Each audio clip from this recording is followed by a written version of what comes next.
પહેલાં વિદ્યુતનું ચેપ્ટર 1 છે, એમાંથી થોડુંક રિવિઝન કરવું છે. એક તો વિદ્યુત ડાયપોલ આપણે આવી હતી. હું ડાયપોલને આવી રીતે ડ્રો કરીને બતાવું. માની લો કે પ્લસ ક્યુ માઇનસ ક્યુ, તો ડાયપોલ મોમેન્ટ આમ આવે. બે વચ્ચેનું ડિસ્ટન્સ 2a હોય તો 2a ઇન્ટુ ક્યુ એ મૂલ્ય છે, અને ડાયરેક્શન છે એ માઇનસ ક્યુથી પ્લસ ક્યુ તરફ હોય. આવી કોઈ ડાયપોલને આપણે કોઈ એક સમાન વિદ્યુત ક્ષેત્રમાં મૂકીએ તો શું થાય એ આપણે ભણી ગયા, એની વર્તણૂક. ડાયપોલના બે મુખ્ય ટોપિક આવ્યા. એક ક્ષેત્ર અને એક એને કોકના ક્ષેત્રમાં મૂકીએ તો ટોર્ક લાગે ને એનું કોણાવર્તન થાય ને એ બધી વાત. પહેલાં ટોર્ક વાળું પહેલાં લેવાનું છે આપણે. થોડુંક નાની એવી આકૃતિમાં હું અહીંયા સાઈડમાં બતાવી દઉં. આ કોઈ વિદ્યુત ક્ષેત્ર એક્ઝિસ્ટ કરે છે. જો હું વિદ્યુતને યાદ કરાવું છું ચેપ્ટર 1 નું. એમાં એક ડાયપોલ આપણે રાખીએ. આ માઇનસ ક્યુ, પ્લસ ક્યુ, આ ડાયપોલ મોમેન્ટ અને ક્ષેત્ર, વિદ્યુત ક્ષેત્ર, એની વચ્ચેનો ખૂણો થીટા. પ્લસ ક્યુ ઉપર આમ બળ લાગશે, માઇનસ ક્યુ ઉપર આ દિશામાં બળ લાગે. એટલે આપણે એવું જોયું હતું કે વિદ્યુત ડાયપોલને વિદ્યુત ક્ષેત્રમાં રાખી સમાન નિયમિત ક્ષેત્રમાં તો ટોટલ ફોર્સ 0 થાય. Net force will be 0. પણ ટોર્ક લાગે, યાદ છે સૂત્ર? P cross E.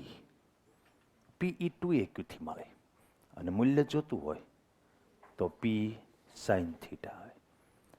પછી આપણે એ પણ જોયું હતું કે થીટા જો 0 હોય, મતલબ કે આમ ફરતા ફરતા આમ ગોઠવાઈ જાય એટલે આ બે બળ છે એ વિરુદ્ધ દિશામાં થઈ જાય. એક રેખસ્થ નહોતા એને બદલે એક રેખસ્થ થઈ જાય એટલે ટોર્ક 0 થઈ જાય. પછી એમાંથી તમે એ ડાયપોલને એક સળિયો લાવો, તમે આમ થાય પછી થોડુંક વિચલિત કરો તો આ ફોર્સ આમ છે ને આમ છે ને ફરીથી આમ લાવી દે. તમે આમ ટર્ન કરો તો આ ફોર્સ આમ છે એ ફરીથી એને આમ લાવી દે. મતલબ કે આ સ્થિર સંતુલન છે. આ ટોર્ક 0 એ સંતુલન કહેવાય, પણ હલાવ્યા પછી પાછું આવી જાય તો સ્થિર સંતુલન કહેવાય. સૂત્ર પ્રમાણે ટોર્ક 0 તો આમે થશે. થીટા પાઈ હશે તો એ સાઇન પાઈ 0 થાય. પણ એ કેસમાં આ પ્લસ ક્યુ ઉપર આમ ફોર્સ લાગે, માઇનસ ક્યુ પર આમ. અત્યારે બરાબર કે કાંઈ ન થાય, પણ સહેજ મોડો એટલે સીધું આમ થઈ જાય. એટલે ન હલાવો ત્યાં સુધી તમને સ્થિર દેખાશે. ટોર્ક 0 હશે એ અસ્થિર સંતુલન છે, એમાં કોઈ ગેરંટી નહીં. હલ્યા ભેગું પાછું આમ જ આવી જશે. આ બધી વસ્તુ ત્યારે આપણે ભણી ગયા હતા, એ નોટ ડાઉન કરીએ. થીટા બરાબર 0 તો સ્થિર સંતુલન, અને theta is equal two pi તો અસ્થિર સંતુલન. સંતુલનનો મતલબ ટોર્ક 0. આ બંને કેસમાં ટોર્ક પણ 0 છે અને ફોર્સ તો 0 છે જ તે. ઓકે, કોઈ પણ સ્થિતિમાં ફોર્સ તો 0 જ છે. આવું આપણે જોઈ ગયા હતા. પછી આપણે એવું પણ જોયું હતું કે તમારે જો આને ફેરવવી હોય તો એ તો આમ ટોર્ક લગાડશે, તો આપણે કાર્ય કરવું પડશે. ધારો કે થીટા 1 ખૂણેથી થીટા 2 ખૂણે આપણે લઈ જવું હોય તો કાર્ય કેટલું કરવું પડે એ પણ આપણે શોધ્યું હતું. W ઇઝ ઇક્વલ ટુ સંકલન ટો ડી થીટા, એટલે P sine theta D theta, theta 1 થી થીટા 2, પછી P કોમન નીકળે, સાઇનનું માઇનસ કોસ થીટા થાય, અને આ થીટા 1 થી થીટા 2 એમ કરીને W નું આપણને આવું સૂત્ર પણ મળ્યું હતું. P E કોસ થીટા 1, પહેલા ખૂણો હોય એ માઇનસ કોસ થીટા 2, પછી તમારે જે ખૂણે લઈ જવું હોય એ. આટલું આપણે જોઈ ગયા હતા. ડાયપોલ, ઇલેક્ટ્રિક ડાયપોલ, એને નિયમિત વિદ્યુત ક્ષેત્રમાં રાખીએ, નિયમિત વિદ્યુત ક્ષેત્ર, અને જે ટોર્ક લાગે એ. ક્લિયર માઇન્ડની અંદર મેં કયો પોઈન્ટ તમને કીધો? વિદ્યુત ડાયપોલ અને નિયમિત વિદ્યુત ક્ષેત્રમાં રાખીએ થાય શું? ટોર્ક લાગે. ટોર્ક શું કોશિશ કરે? ક્ષેત્રને સમાંતર ડાયપોલ મોમેન્ટને ગોઠવવાની ટ્રાય કરે. એમાંથી તમે વિચલિત કરો તો એ પાછું ત્યાં લાવી દે. સ્થિર સંતુલન છે. એથી ઉલટું હોય તો એ વખતે ટોર્ક 0, પણ હલાવ્યા ભેગો ટોર્ક એને ફરીથી થીટા ઇઝ ઇક્વલ ટુ 0 સ્થિતિમાં લાવે. આપણે જો એની અગેન્સ્ટમાં કાર્ય કરવું હોય, ટોર્ક આમ લાવવા ટ્રાય કરે, તો આપણે એ કાર્ય છે એ પી કૌંસમાં cos θ1 માઇનસ cos θ2 સૂત્ર મુજબનું કાર્ય કરવું પડે. આવી જ સ્થિતિ મારે એક પ્રવાહધારિત ગૂંચળા માટે લાવવી છે. માની લો કે આવું કોઈ એક ગૂંચળું છે, લંબચોરસ રાખવું અત્યારે, પછી તમે ગમે એ ગૂંચળું રાખશો તો ચાલવાનું છે. આવા ગૂંચળામાં પ્રવાહ પસાર કરીએ. આ ગૂંચળું હોય કે વર્તુળાકાર ગૂંચળું હોય, પ્રવાહ પસાર કરો એટલે એ પોતે ચુંબકત્વ ધારણ કરે. આમાંથી કરંટ આમ હોય તો ચુંબકી ક્ષેત્ર આમ ઉત્પન્ન થાય. ચુંબક જે બને ને એમાં એક ઉત્તર ધ્રુવ ને એક દક્ષિણ ધ્રુવ બને જ તે. એમાં એકલો ઉત્તર કે એકલો દક્ષિણ પોસિબલ નથી. ડાયપોલમાં મોનોપોલ શક્ય છે. ડાય એટલે બે, મોનો એટલે એક. એકલો પ્લસ ક્યુ, એકલો માઇનસ ક્યુ પોસિબલ છે. જ્યારે ચુંબકની અંદર ગમે એ ચુંબકના તમે બે કટકાઈ કરી નાખો તો દરેક સ્વતંત્ર કટકો એન અને એસ ધરાવે. એમાં આમાંથી પ્રવાહ પસાર કરીએ તો એ ચુંબક તરીકે વર્તે તો એક બાજુ એન ને એક બાજુ એસ બને. એ અર્થમાં આને ચુંબકી ડાયપોલ કહેવાય અને આનામાં ચુંબકી ડાયપોલ મોમેન્ટ હોય. જે ડાયપોલ હોય એને મોમેન્ટ હોય. આપણે જ્યારે ગજિયા ચુંબકની વાત કરતા હોઈએ આવા ટાઈપનો, તો એમાં એન અને એસ રીતસરના કંઈક અમુક અંતર દૂર હોય. એને તમે 2a કહો તો ચુંબકી ડાયપોલ મોમેન્ટ વિદ્યુત ડાયપોલ મોમેન્ટની જેમ જ વ્યાખ્યાયિત થઈ શકે. આમાં 2a અંતર ઇન્ટુ ક્યુ હતું ને, એને બદલે અહીંયા ધ્રુવનું માન આવે, એને આપણે એમ કહેવાના છીએ. એમાં જે પ્લસ ક્યુ છે અને માઇનસ ક્યુ છે, એ પ્લસ ક્યુ નોર્થને સમતુલ્ય આવે. એટલે એમાં ક્ષેત્રરેખા ધનમાંથી નીકળીને ઋણમાં જાય ને, એમાં એનમાંથી નીકળીને એસમાં જાય, એ રીતનું આવે. એટલે આપણે એ પણ જોવું પડશે કે પ્લસ ક્યુ છે એ નોર્થને સમતુલ્ય છે, માઇનસ ક્યુ છે એ સાઉથને સમતુલ્ય છે. અને કોઈ પણ ચુંબક, ગજિયો ચુંબક હોય કે આવું પ્રવાહધારિત ગૂંચળું હોય, ચુંબક મીન્સ એન અને એસ હોય જ તે. અને આમાં એન આ બાજુ લેવો કે આ બાજુ તમે પ્રવાહથી નક્કી કરી શકો. પ્રવાહ આમ વહેતો હોય તો ક્ષેત્ર રેખા અહીંથી નીકળે એન, પછી આ મળીને દાખલ થાય એસ, તો આ એન ને આ એસ એમ થાય. આમાં ચુંબકી ડાયપોલ મોમેન્ટ કેમ કેવી? આમાં તો તમે ઓલાની જેવું જ છે, પ્લસ ક્યુ માઇનસ ક્યુ વચ્ચેનું અંતર, તો બે વચ્ચેનું અંતર ઇન્ટુ કોઈ પણ એકનું મૂલ્ય લઈ લઈએ.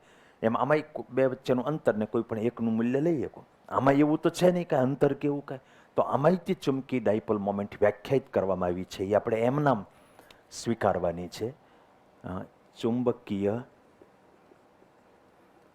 Dipole moment. ચુંબક હોય એટલે એન ને એસ હોય, એન ને એસ એટલે ડાયપોલ કહેવાય. ડાયપોલ હોય ને ડાયપોલ મોમેન્ટ હોય, આટલું ક્લિયર હોવું જોઈએ. ત્યાં આગળ 2a ઇન્ટુ ક્યુ સૂત્ર હતું. જ્યારે પ્રવાહધારિત કોઇલ કોઈ પણ હોય તો એનું આવું સૂત્ર છે, I ઇન્ટુ એ. વેક્ટર લેવું હોય તો આમ, અને એન આટા હોય તો એન વડે ગુણી નાખવાનું. આની દિશા જમણા હાથથી નક્કી થાય, કારણ કે સૂત્ર પ્રમાણે તો આની દિશા એ જ આની દિશા થાય. હવે સદિશ એ જે છે એ ઓલવેઝ કોઈ પણ સમતલને લંબ હોય, પણ પછી આમ લેવો કે આમ, એમાં છૂટ હતી, આપણને ગમે એમ લઈએ કાંઈ. આ કેસમાં છૂટ નથી. કરંટ આમ વહેતો હોય તો આમ લેવાનું, કરંટ આમ વહેતો હોય તો આમ લેવાનું. જમણા હાથનો એ રીતે ઉપયોગ કરવાનો. ફરીથી કહું, કોઈ પણ સમતલનો પૃષ્ઠ સદિશ સમતલને લંબ હોય. આપણે જ્યારે ફ્લક્સ ગોતતા ત્યારે ગમે એ દિશામાં લઈ લેતા હતા. આ કેસની અંદર એમાં કરંટ પ્રમાણે ચુંબકી મોમેન્ટ ઉત્પન્ન થવાની છે, કારણ કે ક્ષેત્ર સાથે એને લેવા દેવા હોય. તમે આમ કરંટ પસાર કરો તો આ દિશામાં ક્ષેત્ર હોય, તમે આમ કરંટ પસાર કરો તો આ દિશામાં હરખો રહેજી. તો પછી આપણે એ ગમે એ દિશામાં નથી લેવાની, એટલા માટે નિયમ બનાવી નાખ્યો. જમણા હાથવાળો તે કરંટ વહે એ દિશામાં આંગળીઓ રાખવાની. અંગૂઠાવાળો લંબ હોય ને એ સદિશ એ લેવાનો. સદિશ એ હોય એ જ સદિશ એમ હોય. એમ સંકેત છે, ઓલે પણ જેમ પી સંકેત છે એની જેમ, પણ છે એ ચુંબકી ચાક માત્રા. ઓલી વિદ્યુત ચાક માત્રા હતી, આ છે એ ચુંબકી ચાક માત્રા. આમાં એન આટાનો પ્રશ્ન આવે, ત્યાં કાંઈ એન આટાનો પ્રશ્ન ન આવે.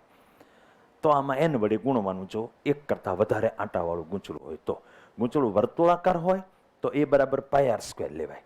ગૂંચળું લંબચોરસ હોય તો એ બરાબર લંબાઈ ગુણ્યા પહોળાઈ લેવાય. ગૂંચળું ત્રિકોણાકાર માની લો કે હોય તો તમારે એનો 1/2 પાયો ગુણ્યા વેધ કે એવું લઈ લેવાય. જો એ સમબાજુ હોય તો √3/4 L² થાય. ક્ષેત્રફળના સૂત્રો આવી ગયેલા છે.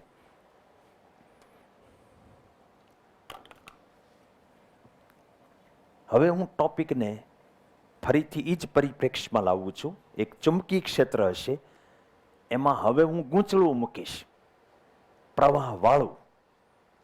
સાંભળી લો, પ્રવાહધારિત ગૂંચળું ચુંબક છે. ચુંબક છે એટલે એન ને એસ છે, એટલે એ ચુંબકી ડાયપોલ જ છે. ઓલામાં વિદ્યુત ડાયપોલ મૂકે તો આમાં ચુંબકી ડાયપોલ. આમાં હું ટોર્કના ટોપિકની ચર્ચા કરવા માંગુ છું. રાઈટ?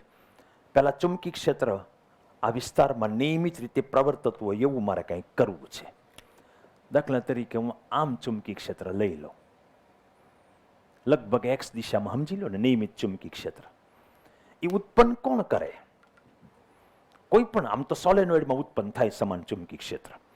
છતાંય તે આપણે જ્યારે ભણાવતા હોય ને છોકરાઓને, ત્યારે આપણે બે બાજુ આમ બે ચુંબક દેખાડતા હોય આ રીતે, આખા આમ જાડા, એક એન ને એક એસ. એટલે ડ્રો કરવો હોય તમારે આ રીતે ડ્રો કરાય. ધારો કે હું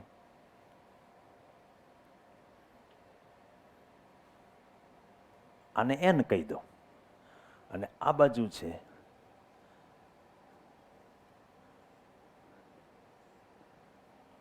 એને એસ કહી દઉં. જ્યારે હું આ રીતે આમ જુદા જુદા એન ને એસ બતાવતો હોય ને, ત્યારે તમારે સમજવું જોઈએ કે એકલા એન ને એસ ન હોય. આખું મેગ્નેટ હોય, એમાં આ એન હોય ને આ એસ હોય. તમે અહીંથી કાપીને આ ભાગ બતાવ્યો હોય, આ બાજુનો ભાગ ન બતાવ્યો, કાપું તો અહીંયા એન હોય તો અહીંયા એસ થઈ જ જવાનો હોય. એક સાઈડ ઉપર મેં ફોકસ કર્યો, ઓલવેઝ એનમાંથી નીકળીને એસમાં ચુંબકી ક્ષેત્ર જતું હોય.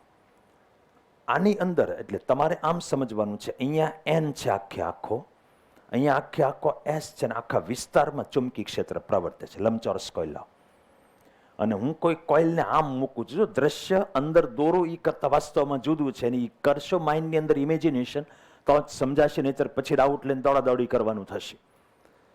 હું ચુંબકીય ક્ષેત્ર જે દિશામાં છે એ જ દિશામાં સમતલ હોય એવી રીતે કોઇલ રાખું છું અને એમાં કરંટ પસાર કરું છું. એટલે હું અત્યારે આમ દેખાડું તો તમારે સમજવાનું છે કે એ આમ છે. Do you understand? અને આમાંથી હું કરંટ આ ડાયરેક્શનમાં પસાર કરું છું.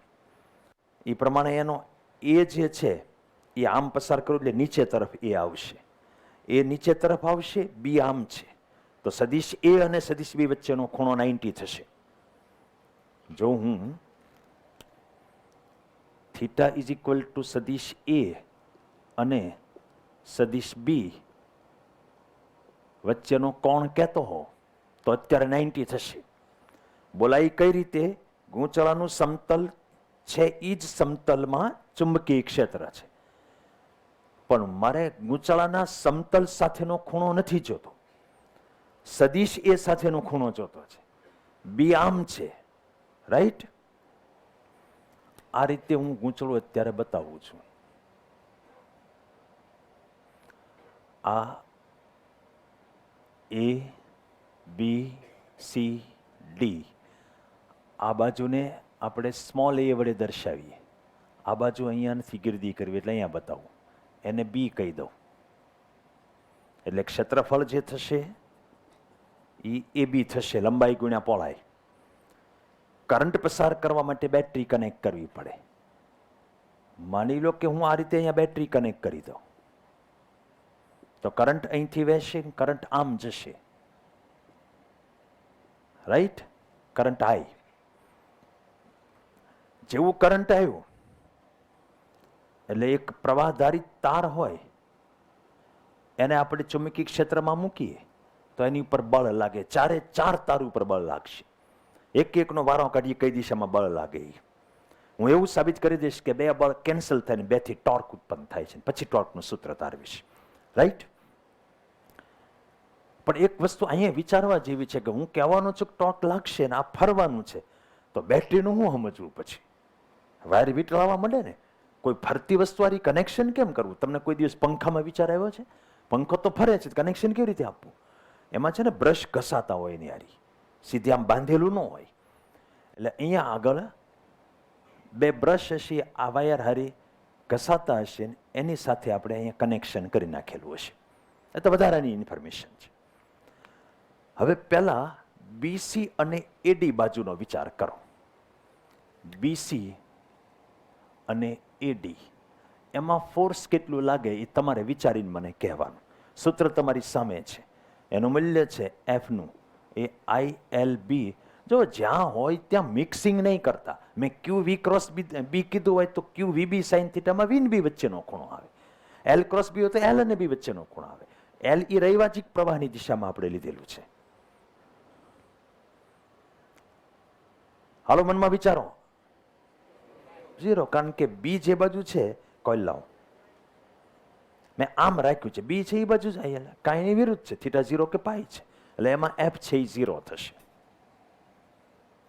પછી આ બાજુનો વિચાર કરીએ, એ બી બાજુ, એને હું F1 કહું, મૂલ્ય પહેલા લખી નાખું, દિશા આપણે આપણી રીતે ગોઠવી નાખશું.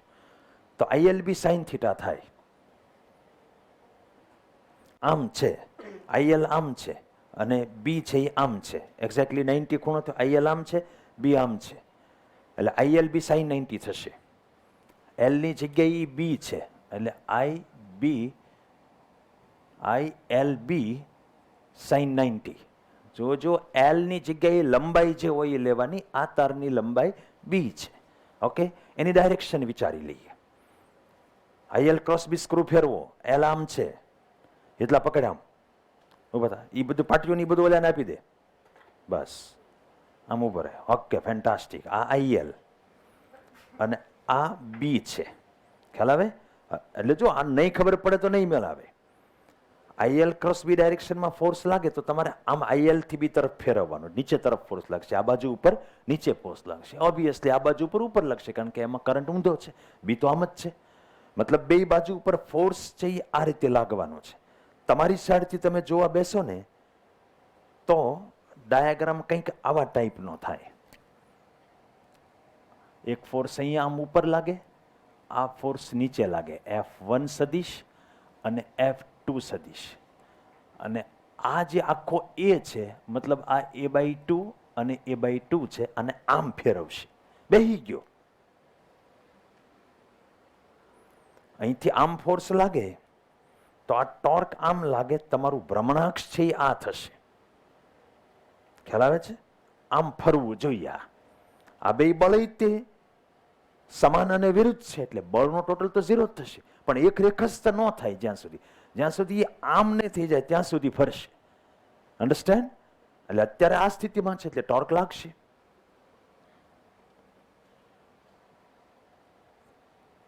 ચાલો હમણાં રાખો. તો એ ટોર્ક ગોતવું છે, પણ પેલા બે ઉપરનું ફોર્સ જે છે F1 F2 એ બે આ જ થશે, કારણ કે બેની લંબાઈ બી છે, બેમાં કરંટ I છે, બેને સેમ બીમાં મૂક્યા, બેમાં સાઇન 90 છે. ટોર્ક ગોતવો તો બેનું ટોર્ક ગોતીએ. ટોર્કની ફોર્મ્યુલા યાદ કરજો, tau is equal to vector R cross vector F થાય. મૂલ્ય જોતું હોય તો RF સાઇન થીટા થાય. હવે જો થીટા 90 હોય તો તમારે લંબ અંતર લેવાનું થાય. તો આપણું ફોર્સ છે અને ભ્રમણાક્ષથી R એ આ લેવાનો થયો, આવડો આ એ લંબ જ છે, તો લંબ અંતર હોય તો પછી સાઇન થીટા નહીં લેવાનું. તો આપણે F1 ઇન્ટુ A/2 એક ટોર્ક લાગશે, બીજું F2 ઇન્ટુ A/2 લાગશે. એટલે ટોટલ ટોર્ક તમારે જોતું હોય તો F1 ઇન્ટુ A/2 અને F2 ઇન્ટુ A/2. આટલું ક્લિયર થાય છે? સાઇન 90 છે એમ સમજો ને તમે. સદિશ સરવાળો કરવો હોય, ટોર્ક છે એટલે રાશિ તો સદિશ જ છે, તો મેં એટલે હજી પ્લસ નું કર્યું, કારણ કે ચેક કરવું પડશે ને. એક દિશામાં હોય તો પ્લસ કરાય, વિરુદ્ધ દિશા હોય તો બાદબાકી કરે, આડાવલા ખૂણા હોય તો √a² + b² + 2ab cos θ કરવું પડે. તો એ આપણે ચેક કરીએ. R ક્રોસ F ફેરવી જુઓ, આ R છે, આ F છે, અહીંયા ટોર્ક R ક્રોસ F આમ થાય, ઓલે પણ R આ કહેવાય, જ્યાં બળ લાગે ભ્રમણાક્ષથી ઈ R લેવાનો, બળ અહીંયા લાગે છે, R ની ડાયરેક્શન આ કહેવાય. તો R ક્રોસ F લેવા જઈએ તો અહીંયાથી બહાર જ આવે છે. એટલું બધું બળ ન કરવું હોય તો બે બળ એક જ દિશામાં ફેરવતા હોય તો બેનું ટોર્ક એક જ દિશામાં છે એ સાબિત થાય. તો બે એક બાજુ જ ફેરવતા, આ નીચે બળ લગાડે એ આમ ફેરવે, ઉપર બળ લાગે એ આમ જ ફેરવે છે. એટલે બેનો સરવાળો કરવો પડશે સાદો. બે બળ સરખા જ છે તો શું આમાં સરવાળો કરો? 2 એ ગુણી નાખીશ, ડબલ થશે, તે 2 કેન્સલ થશે. F છે એ IBB છે, ઇન્ટુ A આવશે, એ અહીંયા લઈ લઉં તો આ કેપિટલ A થઈ ગયો. મતલબ કે ટોર્ક ઇઝ ઇક્વલ ટુ આપણને જે સૂત્ર મળ્યું એ ટો ઇઝ ઇક્વલ ટુ IAB એવું સૂત્ર મળ્યું. એ એટલે ક્ષેત્રફળ. આ ટોર્ક કરશે શું? અને આમ ફેરવશે, રાઈટ? કારણ કે એક બાજુ ઉપર નીચે બળ લાગે, બીજી બાજુ ઉપર આમ ઉપર બળ લાગે છે. ઓકે, આટલું પહેલા આપણે જોઈ લઈએ. પ્રશ્ન અડધો પત્યો છે. 12.1.2 થી શરૂ થાય તારવણી. પહેલા આકૃતિ જોઈ લો. કઈ સ્થિતિ પહેલા બતાવી છે? બી છે એ ગુંચાળાના સમતલમાં જોઈએ એવી સ્થિતિ. બે બળ લઈ લીધા, એક ભુજા ઉપર નીચે બળ લાગશે, બીજી ભુજા ઉપર ઉપર બળ લાગશે. ટોર્ક મેળવી નાખ્યું. એટલે આ બી જવાબ આવ્યો. હવે આપણે સ્થિતિ બદલીએ થોડી. ગૂંચળું થોડુંક ફરેલી અવસ્થામાં હોય એવું બતાવો. અત્યારે મેં આમ બતાવ્યું, એને બદલે હું થોડું આમ બતાવું. એને કારણે આ જે આમ હતું એ થોડુંક આમ થશે ને. એટલે આપણી પાસે એવી સ્થિતિ આવશે કે બળ અહીંયા નહીં લાગતું હોય, અહીંથી આમ કરી અને આ જે થાય અહીંયા બળ લાગતા હશે બંને. અને આ આપણો સદિશ એ થશે. સદિશ એ કહો કે એમ કહો, એ તો આપણે પહેલા કહી દીધું છે કે બે સેમ ડાયરેક્શનમાં છે. અને સદિશ બી આમ છે એક્સ દિશામાં, એની સાથે આ થીટા ખૂણો છે. આપણે ટોર્ક લેવાનું હોય એમાં લંબ અંતર લેવાનું હોય. એફ તો એને જ લાગશે યાર, ફેર શું પડે?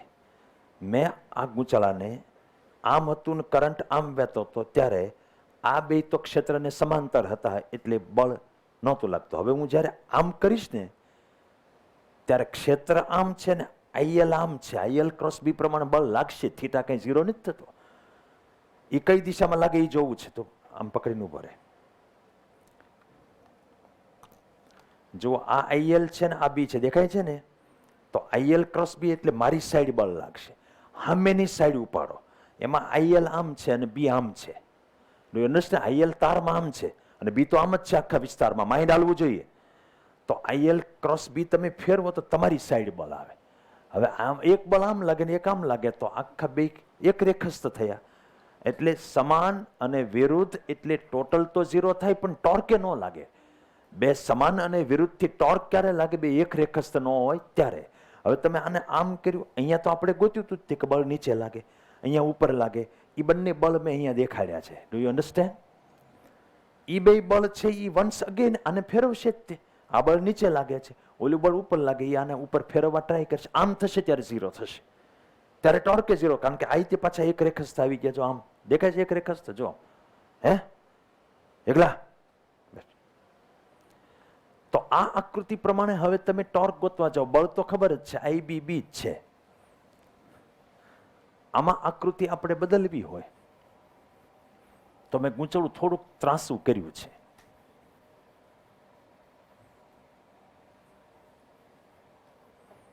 એટલે આવી રીતે ગૂંચળાને આપણે ગમે મન ફાવે એકાદી ડાયરેક્શનમાં આમ લઈ લઈએ. બીજું તો શું થાય?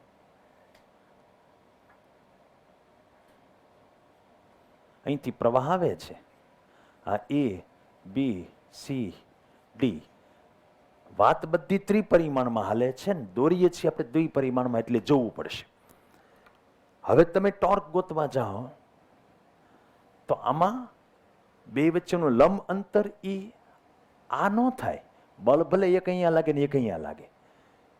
લંબ અંતર ક્યારે કે બળની કાર્યરેખા બેની લંબાવો અને 90 નો ખૂણો બનતો હોય. એટલે તમારે આ બળ ગુણ્યા લંબ અંતર લેવું તો આ બાજુ લેવી પડે. Do you understand? આમાં તે આ લેવી પડે. આ ત્રાસી છે એ A/2 છે, આ થીટા છે તો આ π/2 માઇનસ થીટા થાય.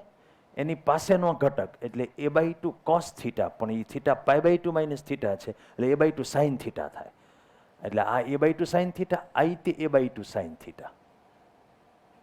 એટલે આપણે જે ટોર્ક લેવાનું, પહેલું બળ F1 ઇન્ટુ A/2 લેતા હતા એની જગ્યાએ A/2 sin થીટા. બીજું બળ F2 ઇન્ટુ A/2 લેતા હતા એની જગ્યાએ A/2 sin થીટા. આ sin થીટા ફેક્ટર આવ્યું, બાકી બળ તો સેમ જ છે. I/B sin થીટા અને આ એ એક આવી ગયો. જો ડબલ કરી નાખ્યું એટલે બગડો ઉડી ગયો. એટલે I/AB sin થીટા વધારવાનું આવ્યું. ઓલે વખતે હતું તે પણ π/2 હતું મોટા. એટલે ટોર્કની સાચી ફોર્મ્યુલા જે આવી એ torque tau is equal to I/AB આપણે બેય ગોખવાની જરૂર નથી. ટેક્સ્ટમાં ઓલું અલગ આપ્યું એ જ ખોટું કહેવાય. અલગ હું આપવાની પહેલેથી 300 લીધો હોત તો પછી થીટા જે હોય એ મૂકી શકે. આપણે થીટા π/2 હોય તો π/2 મૂકી, ત્યારે મેક્સિમમ ટોર્ક લાગશે, કારણ કે sin π/2 1 થાય.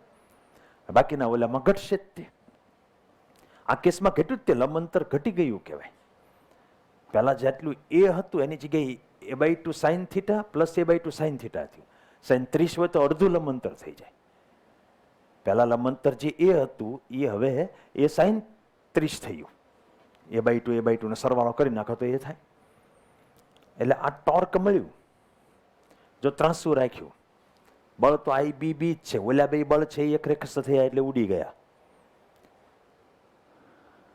આ બળ યુગમાંથી ટોર્ક લાગે, a/2 ની જગ્યાએ a/2 sin થીટા લેવાનું અંતર, લંબાંતર લેવાનું છે, તો IAB sin થીટા આવ્યું. થીટા જ્યારે 0 થશે, લાવો જી, ક્યારે 0 થશે? આમ રાખ્યું છે, એને બદલે તમે આ બળ નીચે લાગે, આ ઉપર લાગે, તમે આમ કરતા કરતા આમ થઈ ગયું. એટલે જો સદિશ એ આમ આવી ગયો, બી પણ આમ આવી ગયું, થીટા થઈ ગયો 0. સૂત્ર અનુસાર તે ટોર્ક 0 થઈ જાય. અને બળની આમ લાયકાત એવી જ છે, એક ઉપર એક નીચે એક રેખસ્થ, એટલે એ 0 બનાવી દે છે. ઓકે, તો ડિસ્કશન બધી ઓલાની જેમ આપણે કરી શકીએ એમ છીએ. સદિશ સ્વરૂપે ટોર્કને લખવું હોય આપણે તો torque tau is equal to IAB, એમાં ક્રોસ ગુણાકાર કરીએ તો I A ક્રોસ B થાય. આના ઉપરથી ઓલાને વિચાર આવ્યો હોય કે ત્યાં તે ટોર્કમાં ક્ષેત્રની સાથે ડાયપોલ મોમેન્ટનો ક્રોસ ગુણાકાર હતો, તો અહીંયા ક્ષેત્રની સાથે આનો ક્રોસ ગુણાકાર છે, હાલો એને આપણે ડાયપોલ મોમેન્ટ નામ આપીએ. એવા આશયથી પછી આ વ્યાખ્યા આવી હોય. સમજાણું? મેં તમને પહેલા જે યાદ રખાવી કે ચુંબકી ડાયપોલ મોમેન્ટ કોઈ પ્રવાહધારિત ગૂંચળાની I × A બની ક્યાંથી? અહીંથી બની હોય. એટેન્શન દરેકનું રહેવું જોઈએ. અને જો n આંટા હોય તો n વડે ગુણી નાખો, તો આમાં તે n આગળ આવી જશે. હવે જો થીટા ઇઝ ઇક્વલ ટુ 0, ઓલાની જેવી જ બધી વસ્તુ થશે. આમાં થીટા ઇઝ ઇક્વલ ટુ 0 હશે તો ટોર્ક થઈ જશે 0. એ ક્યારે શક્ય બનશે? લાવ કોઈલ કે થીટા ઇઝ ઇક્વલ ટુ 0 આમાંથી આમ વળીને આમ થાય ત્યારે થશે. તમે જરા જોતા શીખો. ચુંબકી ક્ષેત્ર અને ગૂંચળું લંબ હોય ત્યારે થીટા 0 થાય, કારણ કે સદિશ એ સાથેનો ખૂણો છે.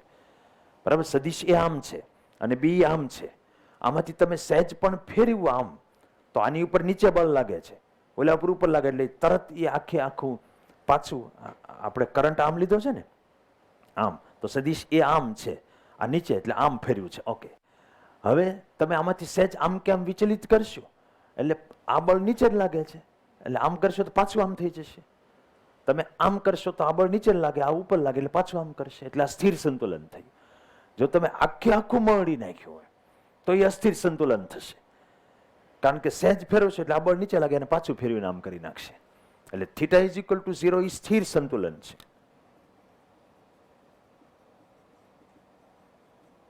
અને theta is equal two pi તો એ ટોર્ક 0 થાય, પણ એ છે અસ્થિર સંતુલન. ઓકે, આ બધી વસ્તુ આપણે જોઈ લઈએ. થીટા ઇઝ ઇક્વલ ટુ 0 હોય. અહીંયા છે કે એમણે વ્યાખ્યા આપી, આપણે પ્રવાહધારિત ગૂંચળાની ચુંબકી મોમેન્ટ બોલો, ચુંબકી ચાકમાત્રા બોલો, હા વાંચો શબ્દ. ચુંબકી ડાયપોલ મોમેન્ટ છે. ઓલે પણ વિદ્યુત ડાયપોલ મોમેન્ટ હતું, પણ લોકો પછી ચુંબકી મોમેન્ટ બોલે, ત્યાં વિદ્યુત મોમેન્ટ બોલે, હાલે. એ m is equal to I × A વડે વ્યાખ્યાયિત કરવામાં આવે છે. દિશા છે એ જમણા હાથથી લેવાની, મેં વધારાની લખાવી દીધી છે. તમે એ મૂકી દઈએ તો m cross B exactly P cross E સાથે મળતું આવે છે. પારિમાણિક સૂત્ર તો આનું એમ્પિયર × મીટર સ્ક્વેર થશે. સમાંતર કે પ્રતિ સમાંતર હોય ત્યારે ટોર્ક નાબૂદ થાય. સમાંતર કે પ્રતિ સમાંતર એટલે હું કોની વાત કરું એ બરાબર માઇન્ડમાં રાખો. હું ગૂંચળાની વાત નથી કરતો, m અથવા a ની વાત કરું છું. એટલે ગૂંચળું જો આમ હશે, એ આમ હશે, બી આમ છે તો સમાંતર કહેવાય, અને જો એ આમ થઈ ગયો અને બી આમ છે તો પ્રતિ સમાંતર કહેવાય. સમાંતર ત્યારે સ્થિર સંતુલન, અને થોડુંક ભ્રમણ કરાવીએ તો પાછો હોય ત્યાં આવી જશે. પ્રતિ સમાંતર હશે તો એ અસ્થિર સંતુલન કહેવાય. આ ટોર્કના કારણે જ કોઈ નાના ચુંબક કે કોઈ ચુંબકીય ડાયપોલને બાહ્ય ક્ષેત્રમાં મૂકતા એ ક્ષેત્રની દિશામાં ગોઠવાઈ જાય છે. જો ગુંચલાને પાસે વીંટાળેલા n આંટા હોય તો ચુંબકીય ડાયપોલ મોમેન્ટ NIA વડે રવિભાઈ પછી ઓલી રીતે સંકલન કરીને સાબિત કરી દીધું. જેમ આમાં P cos θ1 માઇનસ cos θ2 છે, તો અહીંયા સૂત્ર બનાવો હાલો. W ઇઝ ઇક્વલ ટુ હલો MB cos θ1 માઇનસ cos θ2. તો W is equal to M small m capital M બે વપરાય છે. Small m B cos θ1 minus cos θ2. શેનું આ સૂત્ર છે? θ1 માંથી θ2 કોણે ફેરવવા આપણે એના ટોર્કની વિરુદ્ધ, એની ઉપર ટોર્ક લગાડે છે ચુંબકીય ક્ષેત્ર, એને ફેરવીને આમ ગોઠવવા ટ્રાય કરે. આપણે એનામ ફેરવવું હોય તો ટોર્કની વિરુદ્ધમાં કાર્ય કરવું પડશે. એટલે આખી થિયરી પેલાની સાથે મળતી આવે છે, એ મગજમાં રહેવું જોઈએ. અને જેને એવું મગજમાં ન આવતો એને આને આધારે ઓલ્યાને યાદ રાખવું. બીજું તો શું થાય? મેં બે વસ્તુ લખાવ્યું છે બાજુમાં, P cos θ1 માઇનસ cos θ2 લખાયું હોય. છોકરા છે બિચારાને કદાચ ઓલું યાદ ન હોય તો આ બને યાદ આવી જાય. સમજાણું? હિતા હા પડે છે. હાલો પહેલો પ્રશ્ન. હવે સિમ્પલ ટોર્કના અને ચુંબકી ચાકમાત્રાના પ્રશ્નો આપણે લઈ લઈએ.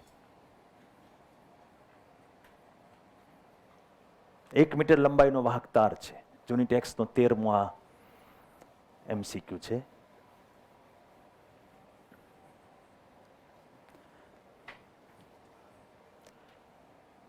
આમાં એપ્લિકેશન એવી કોઈ મોટી નથી, થિયરી બરાબર સમજો એટલે આવડી જાય એવું છે. 1 મીટર લંબાઈનો તાર હોય, એને વર્તુળાકાર લૂપમાં વાળ્યો છે, 1 એમ્પિયર પ્રવાહ પસાર કરે, ચુંબકી મોમેન્ટ. પહેલા તમને થિયરી ખબર પડવી જોઈએ. કોઈ પણ આકારનું ગૂંચળું હોય એમાં પ્રવાહ પસાર કરીએ તો એ ચુંબક તરીકે વર્તે અને એના ચુંબકી ડાયપોલ મોમેન્ટને I × A વડે દર્શાવાય. એ એનું જે ક્ષેત્રફળ થતું હોય.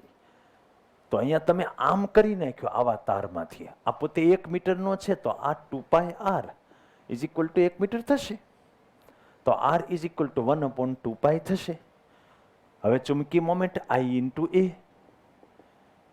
I કેટલો આપ્યો છે? I તે કે 1 અને આ πr². r² ની જગ્યાએ તમારે 1/4π² કરવું પડે એટલે તમને જવાબ મળશે. કયો જવાબ ઇમ્પોર્ટન્ટ નથી. ધારો કે મેં આને L લંબાઈ આપી હોય તો તમારે અહીંયા L લઈ લેવાનું, L/2π તો એ રીતે આવશે. અમે વર્તુળ વાળ્યું એને બદલે તમે ચોરસ વાળ્યું હોય, આને L' કહેતા હોય તો 4L' ઇઝ ઇક્વલ ટુ આપણી L થાય જે હોય એને જ વાળ્યો. કદાચ આમાં n આંટા બનાવે તો આમ કરી નાખો. પછી તમારે I × A કરવાનું જે આવે, આમાં 4L L² થશે ક્ષેત્રફળ. હલો ચોરસ હોય તો પછી L' ની જગ્યાએ આપણને જે આપેલો હોય L મૂકી દેવાનું. સમજાય છે ને? કોઈક ત્રિકોણ આકારનો બનાવી દેશે. રમત તો ખબર પડે છે ને હું જે કરું છું. તમને એક આપ્યો છે એને વર્તુળ, ચોરસ, લંબચોરસ, ત્રિકોણ ગમે એ શેપમાં ફેરવે.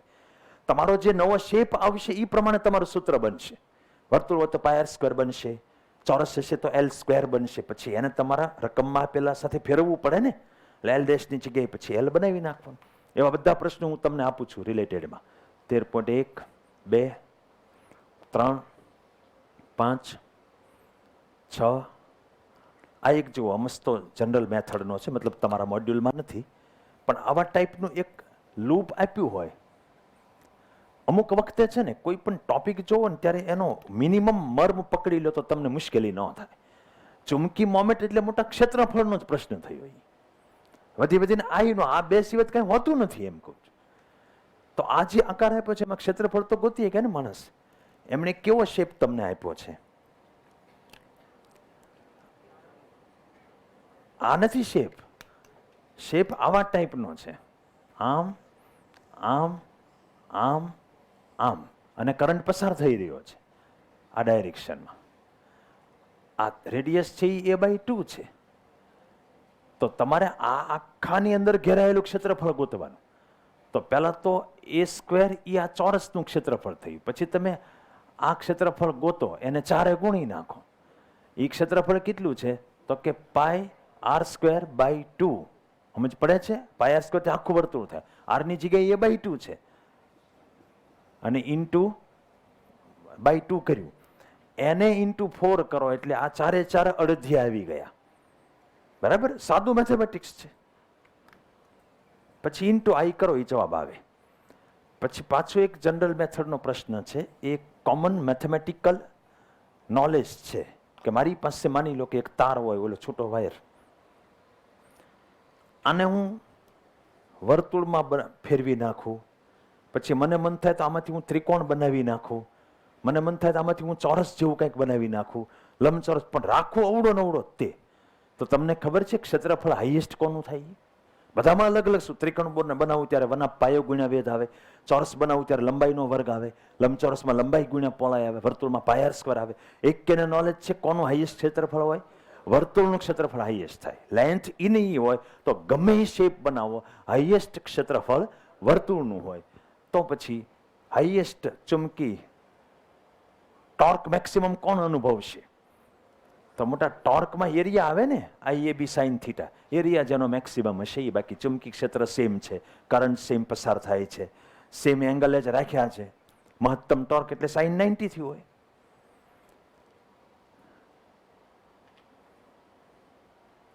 મહત્તમ ટોર્ક માંગ્યું છે જૂની ટેક્સનો 16મો પ્રશ્ન. મહત્તમ ટોર્કનો મતલબ સમજો. IAB સાઇન 90 એ મહત્તમ ટોર્ક છે. L લંબાઈનો તાર હોય, એમાંથી N આંટાવાળું અને R ત્રિજ્યાનું તમે બનાવો તો આ સૂત્રમાં ખબર પડે. એક આંટો હોય તો 2πr થાય, N આંટા હોય તો N ઇન્ટુ 2πr, અવડી એની લેન્થ થાય, જે તમને આપી એ લેન્થ. આના ઉપરથી તમારે જ્યારે R જોઈએ ત્યારે L અપોન 2πn મૂકવું પડે, કારણ કે તમારો M છે એ I ઇન્ટુ A થાય. A is pi R square, R square એટલે તમારે L square upon 4π square N square કરવું પડે. એમ કરીને જે આવી જવાબ. મિયરલી એટલું સમજો ને, હું પ્રવાહ ગુણ્યા ક્ષેત્રફળ કરી રહ્યો છું યાર, નથિંગ એલ્સ. એટલે એવા પ્રશ્નો કરજો. 16.1 છે એમાં ચોરસ બનાવ્યું, 16.2 છે એ એક જોવો જોઈએ પ્રશ્ન. મારે તમારી સાઈડથી આન્સર જોઈએ, બધા ફટાફટ તૈયાર, ઢીલું નહીં કાંઈ.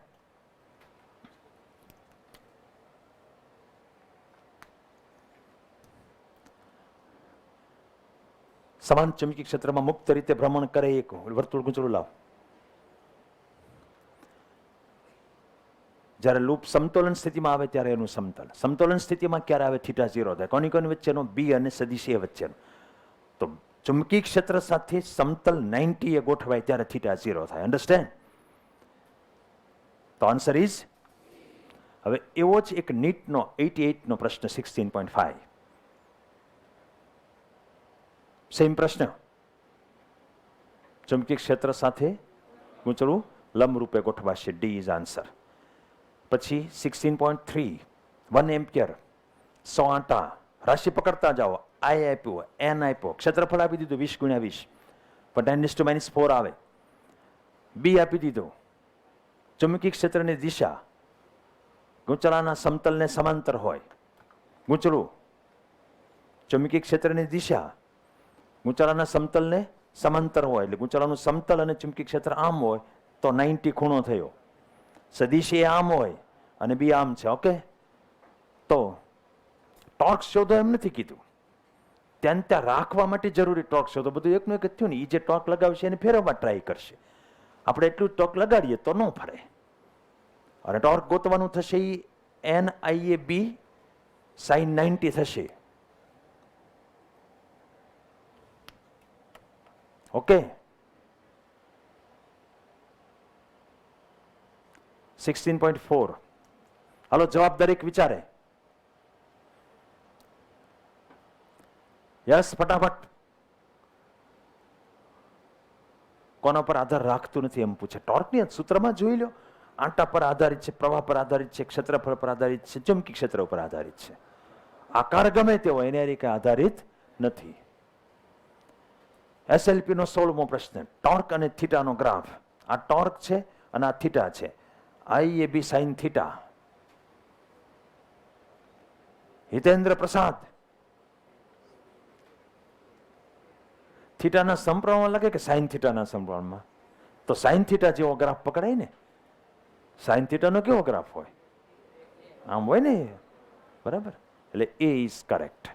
નીટનો 16.6 પ્રવાહ આધારિત એક ગૂંચળો નિયમિત ચુંબકીય ક્ષેત્રમાં મૂકવામાં આવે તો ટોર્ક ઉદ્ભવશે. બીજું તો પછી ત્રિકોણ આકારની કોઇલ મૂકી છે, SLP નો બીજો. ત્રિકોણાકાર કોઇલમાં પ્રવાહ I છે, ટોર્ક ટો છે, તો લંબાઈ ગોતો. આમાં ખાલી મુદ્દો એટલો જ છે, લટકાવી કઈ રીતે? ચુંબકીય ક્ષેત્ર બી કોઇલના સમતલમાં છે, ત્રિકોણાકાર કોઇલ છે, એટલે કોઇલ મેં આમ રાખ્યો તો ચુંબકીય ક્ષેત્ર એના સમતલમાં જ છે, તો એ લંબ થયો ને, θ90 થયો. એટલે torque tau is equal to IAB sin θ. એની જગ્યાએ √3/4L² B ટો આમાંથી L ને કરતા બનાવવાનો છે, બીજું કાંઈ નથી. પત્યું પ્રોગ્રામ? બસ, સરસ. એટલે તું થોડોક વચ્ચે બેસતો હોય, મને ખબર છે. પછી અમસ્તા 12નો પ્રશ્ન છે 68 કે તમને ડાયપોલ મોમેન્ટ સદિશ સ્વરૂપે આપે આ રીતે 2I caret plus 3J caret plus 4K caret અને ચુંબકીય ક્ષેત્ર બી જે છે એ સપોઝ 5K કેરેટ છે, તો તમારે સીધું ક્રોસ ગુણાકાર પછી તો કરાય ને, M ક્રોસ B. બે રસ્તા છે, કા નિશ્ચાયક બનાવો અને કા સીધો ક્રોસ ગુણાકાર કરો. આ બેનો ક્રોસ ગુણાકાર એટલે 10, K ક્રોસ I એટલે -J. પછી આની હારી કરો, 5 તેરી 15, K ક્રોસ J, હે I કેરેટ આવશે ને, J cross K, J cross K થાય ને, M ક્રોસ B છે. આમાં I ક્રોસ K એટલે -J આવે ને, ઓલે પણ આવશે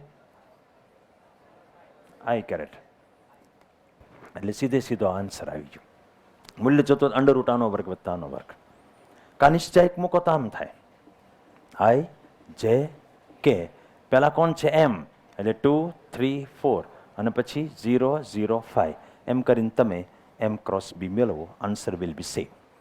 ઓકે, એટલે એ તો સદિશ ગુણાકાર છે, તો માણસના મનમાં રહેવું જોઈએ ને, એટલા માટે એક બે એવા આપ્યા છે. ટેક્સ એક્સરસાઇઝ 9 જુઓ. હવે ટેક્સ એક્સરસાઇઝ અને ઇલસ્ટ્રેશન લઉં છું. બધા સિમ્પલ જ છે પણ વ્યવસ્થિત સમજીને કરવાના છે. 10 સેન્ટીમીટર બાજુવાળો ચોરસ ગૂંચળું છે, એટલે L² ક્ષેત્રફળ આવશે. 20 આંટા છે, 12 એમ્પિયર પ્રવાહ પસાર થાય, આ આપી દીધો.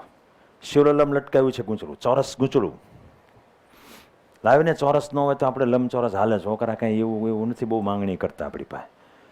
અને શિરોલંબ લટકાવ્યું છે. ગૂંચળાના સમતલનો લંબ એટલે આવડો આ એ 0.8 ટેસ્લા સમક્ષથી નિયમિત ચુંબકીય ક્ષેત્ર સાથે 30નો કોણ બનાવે છે. એટલે ચુંબકીય ક્ષેત્ર જે છે ને એ કદાચ આમ હશે સમક્ષિતિ, એની હારે આ 30નો ખૂણો બનાવે. આપણે 30 જ લેવાનો છે. તો ટોર્ક કેટલું લાગશે? NIAB sin θ is your answer. બધી વસ્તુ સીધી કિંમત જ મૂકવાની છે. આવી ચર્ચા કરીએ ને એ તે હિતા જેવાનું તો અપમાન કહેવાય. હિતા ત્યાં તો અહીંયા મૂછું પોળી થવા માંડે. હિતા હવે જે આ છે ને એ મસ્ત છે. એ પૂછે છે ક્યારેક ક્યારેક, આ બાજુ Y અક્ષ છે, આ બાજુ Z અક્ષ છે, આ હું X કહું છું પણ એ આમ હશે ને, રાઈટ? ચુંબકીય ક્ષેત્ર છે ને એ ઉપર તરફ છે, આમ 3000 ગોસ એટલે 0.3 ટેસ્લા છે. આખા વિસ્તારમાં ઉપર તરફ પ્રવર્તે છે. ગૂંચળાનું ક્ષેત્રફળ કેટલું થશે એ જોઈ શકાય એવું છે. લંબાઈ ગુણ્યા પહોળાઈ, ઇટ ઇઝ 10 × 5 × 10⁻⁴, એટલે આ 50 × 10⁻⁴ મીટર સ્ક્વેર એ ક્ષેત્રફળ છે. તો M નું મૂલ્ય મળી જાય એમ છે, I × A. I કેટલો છે? 12 એમ્પિયર. એ છે એ 50 × 10⁻⁴, તો 12 × 5 = 60, એટલે 0.06 એમ થશે ને, ampere × metre square. Okay, M ને B ની જરૂર પડવાની છે ને, કારણ કે આને તમે ખોલી નાખશો તો આ MB sin θ થાય સીધું. એ ઓલું જ છે, એના એ એમ છે. એમ એટલે ચુંબકી મોમેન્ટ, ચુંબકી ચાકમાત્રા. હવે એમણે એક કોઇલ જે લંબચોરસ લીધી છે, હિતા લંબચોરસ, એ અલગ અલગ આકૃતિમાં અલગ અલગ રીતે રાખી. પહેલા આમ રાખી, પછી કોઇલને આમ રાખી, એ પછીનામાં એને આમ રાખી X બાજુ, એ પછીનામાં એને સહેજ આમ રાખી, એ પછી આમ રાખીએ, એવા બધા અલગ અલગ આકૃતિ આવશે. દરેક કેસમાં ટોર્ક ગોતવાનો છે, દરેક કિસ્સામાં બળ કેટલું, બળ બધા જ કિસ્સામાં 0 આવશે. બંધ ગાળો રચતી કોઈ પણ કોઇલ હોય એમાં બળ 0 થઈ જાય છે. આ સંકલન કરીને આપણે જે કરીએ છીએ આમાં એ ટોટલ બળ તો 0 જ થઈ જાય છે. કાંઈ આમાં નૂર જ નહીં છે. જે બંધ ગાળો રચે તો ચુંબકીય ક્ષેત્ર દ્વારા બળ 0 લાગે, આવી ગયું આખું. કયો કિસ્સો સ્થાયી સંતુલન દર્શાવી તો થીટા 0 હશે એ બતાવશે. તે ખંજવાળી લીધું. પેલા આમ રાખું છું. જો તમારે ટોર્કનું મૂલ્ય એમ ક્રોસ બી થી કરવું તોય મને વાંધો નથી, સદિશ સ્વરૂપે સીધું એમ ક્રોસ બી. હવે એમ ઈ સદિશ એ ની દિશામાં હોય. હું જ્યારે કોઇલને આમ રાખીને કરંટ આમ પસાર કરું છું ત્યારે એ આમ થયો એટલે આઈ કેરેટ થયો. આ બાજુ એક્સ અક્ષ છે એટલે એમનું મૂલ્ય 0.06 આઈ કેરેટ થયું અને ક્રોસ બી જે છે એ 0.3 કે કેરેટ થયું. આ ટોર્કનું સૂત્ર થાય. અને મૂલ્ય જોતું હોય તો આ 6 ને 3 ને ગુણી નાખો તો 6 તેરી 18 થાય તો 0.18 થશે. અને આઈ ક્રોસ કે એટલે માઇનસ જે આમ થાય. મતલબ આ ટોર્ક છે એ આ દિશામાં લાગ્યું. તમે આમ વિચારીને જોવા જાઓ ને તો આ બે બાજુ ઉપર બળ જ નહીં લાગે, કારણ કે એક ક્ષેત્રને સમાંતર કે પ્રતિ સમાંતર છે. આમાં કરંટ જે છે એ આમ વહે છે અને ચુંબકીય ક્ષેત્ર આમ છે. એટલે આ આઈ એલ આમ થયો અને બી આમ થયો. આઈ એલ ક્રોસ બી એટલે ફોર્સ આમ લાગશે અંદર તરફ અને આમાં બહાર તરફ લાગશે એટલે આ આમ ફરશે. ટોર્ક ઓલવેઝ ભ્રમણાક્ષને સમાંતર હોય. ભ્રમણાક્ષ આવી થશે એની ફરતે આ ફરશે. ટોર્ક ભ્રમણાક્ષને સમાંતર શું કામ હોય? કારણ કે આલ્ફા ભ્રમણાક્ષને સમાંતર હોય અને tau is equal to I alpha. એટલે ટોર્ક અને આલ્ફા. હું કોકના હાથમાંથી ખેંચ કરે, હાલે લોભ્યો ગૂંચળું એક તો હતું તારી પાસે, બે ગૂંચળા લઈને બેઠો છે. જોઈ ત્યારે આપજે, ભલે ત્યાં સુધી રાખતું. તો મૂલ્ય મળી ગયું. કાં તમે એમના મૂલ્ય મેળવી નાખો એમ બી સાઇન થીટાથી. એમાં જુઓ એમ કઈ બાજુ છે તો કે ગૂંચળાના ક્ષેત્રફળની દિશામાં એટલી બહાર છે, બી આમ એટલે સાઇન 90 થાય. સીધો ગુણાકાર કરો પછી તમે એ ક્રોસ બી થી દિશા મેળવી નાખો, કાં એમ ક્રોસ બી થી દિશા મેળવી નાખો. એ આમ જ આવશે કારણ કે એમ આમ છે, બી આમ છે. તમે એમ ક્રોસ બી કરશો આમ તો આ બાજુ જ દિશા બની, ઋણ વાય દિશામાં. એને વાય આને કીધું એટલે આ દિશામાં. એટલે બધી રીતે ઓકે જ છે. હવે હું ગૂંચળું ફેરવું છું અને આમ કરી નાખીએ, કોઈ વસ્તુનો ફરક નહીં પડે. એમ એ આમ જ છે, બી આમ જ છે, ક્ષેત્રફળ ઈ જ છે. ટૂંકમાં મૂલ્યમાં તો હું ગમે ને રાખું ફેર નહીં પડે યાર, એની જ કોઇલ છે. અને બધામાં હું 90 ડિગ્રી જ રાખું છું. 90 નહીં રાખું તો ફરક પડશે. એટલે એમ બી સાઇન થીટા 0.18 જ આવશે. આ બે આકૃતિ પતિ.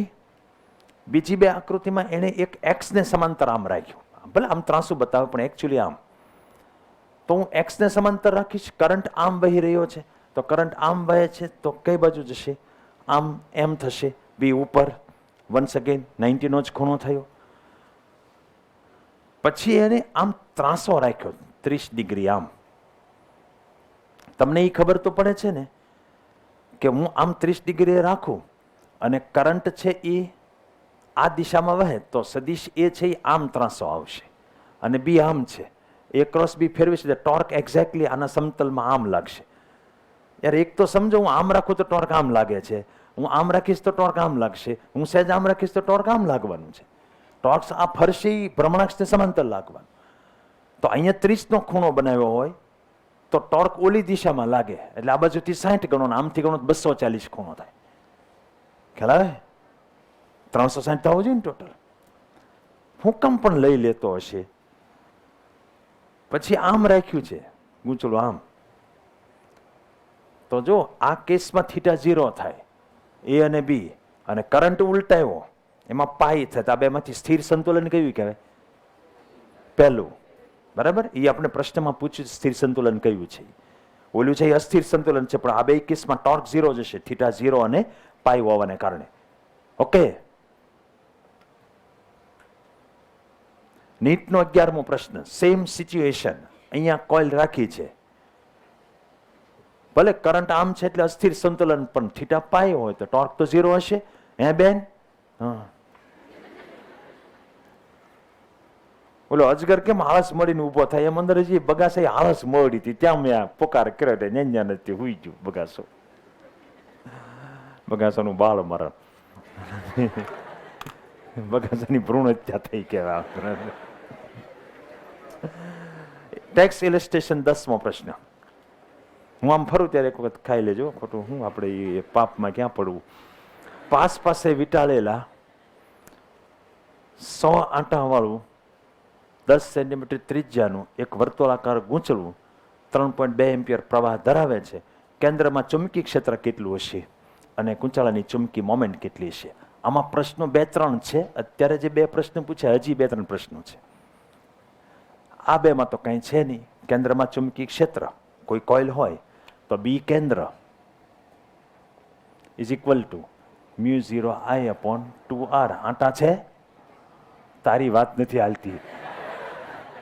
ગૂંચળાને આંટા છે એમ કે નહીં? તો એ તો પર્સનલ જ વાત થઈ ને, ગૂંચળાને તો છે જ. જા આમ મોટા ભાગના આંટા વગરના. અત્યારે તમે હમણાં લાલ અને પીળું 2 મોજા પહેરીને આવ્યો. પેલા કીધું જોતો તો હોય તો મારો બેટો હું કહેતો ગયો ખબર, મારો હારો છેતરી ગયો કે આવી 2 જોડ ફટકારી દીધી કે.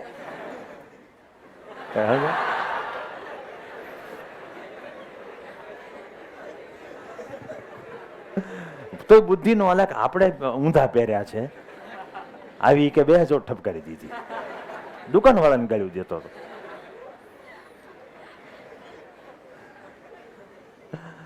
ગૂંચળાની ચુંબકી મોમેન્ટ કેટલી હશે? એ તો I × A. એટલે એટલું તો કામ જાણી સિમ્પલ પતી જાય. આ બી આવી ગયું. ચુંબકી મોમેન્ટ I × A કરવા જઈએ તો M is equal to NI એ કરવું પડશે ને. N 100 છે, I 3.2 છે, અને πr² કરી નાખવાનું. હલો, R કેટલો છે? હા, પછી એમ કરો ને તો જવાબ જે આવશે એ 10 એમ્પિયર × મીટર² આવશે. આંકડો કામ લાગે છે લખી રાખે, બાકી ગણતરી કે તમારા જેવા છોકરાને થોડી ગણતરી ગોખાવાની હોય. એમાં બીજો ભાગ પૂછે છે સી. ગૂંચળાની પ્રારંભિક અને અંતિમ સ્થિતિઓમાં એના પર લાગતા ટોર્કના મૂલ્ય શોધો. એની ઉપર આખું વર્ણન કર્યું છે, એ વાંચવાનું છે. કે ગૂંચળાને શિરોલમ સમતલમાં, ગૂંચળું ઓલું લે ને તારે શું કરવું? એ ગૂંચળાને આ વર્તુળાકાર ગૂંચળું છે યાર, શિરોલમ સમતલમાં એવી રીતે રાખેલું છે કે જેથી એના વ્યાસ સાથે એક રેખસ્થ એવી સમક્ષિતિજ અક્ષ પર મુક્ત ભ્રમણ કરી શકે. જો આ અક્ષ ઉપર એને ભ્રમણ કરાવવાનો પ્લાન છે. ગૂંચળાની અક્ષ તો આમ જ છે, ભ્રમણ આમ કરાવવાનો પ્લાન છે. આ અક્ષ હવે 2 ટેસ્લા જેટલું નિયમિત ચુંબકી ક્ષેત્ર એવી રીતે પ્રવર્તે છે કે જે શરૂઆતમાં ગૂંચળાની અક્ષની દિશામાં આમ છે. શરૂઆતમાં ચુંબકી ક્ષેત્ર ગૂંચળાની અક્ષ આ કહેવાય, અને ફેરવવાનો પ્લાન આમ છે. એ ભ્રમણની અક્ષ આ થશે, બરાબર? વ્યાસને સમાંતર સમક્ષિતિજ કીધું. આ અક્ષની દિશામાં ચુંબકી ક્ષેત્ર છે એટલે θ0 થયો, કારણ કે A અને B. એટલે પહેલા θ0, એમાંથી ગૂંચળું તમે 90 ફેરવો, આમ ગમે એ બાજુ આમ 90 ફેરવો તમે, તો પછી ટોર્ક કેટલું લાગે? તો 2 કેસમાં પહેલા θ0 લેવાનું, પછી π/2 લઈ આવડી જવાનું છે.